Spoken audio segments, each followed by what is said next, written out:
तुम्ही याच्याबद्दल अजून काही सांगू शकाल का?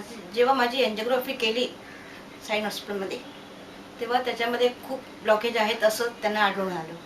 आणि माझे त्यावेळी माझे पाय नेहमी दुखायचे. तेव्हा त्यांना असं कळलं की पायामध्ये सुद्धा म्हणजे पोटावरती पण त्यांचे ब्लॉकेज असल्याकारणाने पायाला ब्लड सर्क्युलेशन बरोबर होत नाही आहे.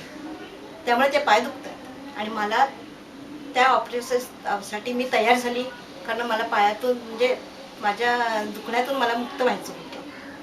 म्हणून मी त्या ऑपरेशनला तयार झाली होती. पण तेव्हा शेवटी डॉक्टरांनी असं सांगितलं की हे ऑपरेशन केलं तरी सक्सेस होणार नाही.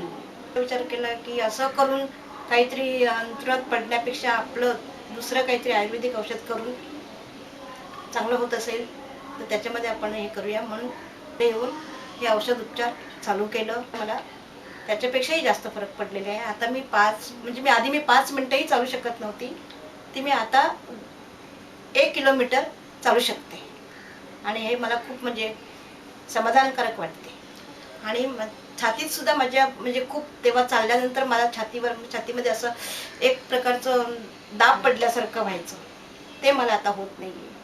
घाम सुटल्यासारखं व्हायचं खूप चाललं मी थोडी जरी चालली तरी. पण आता मला तसं फारसं होत नाहीये. खूप औषध चालू करून आज मला 3 वर्ष झालेली आहेत. त्याचा मला पुरेपूर फायदा मिळालेला आहे.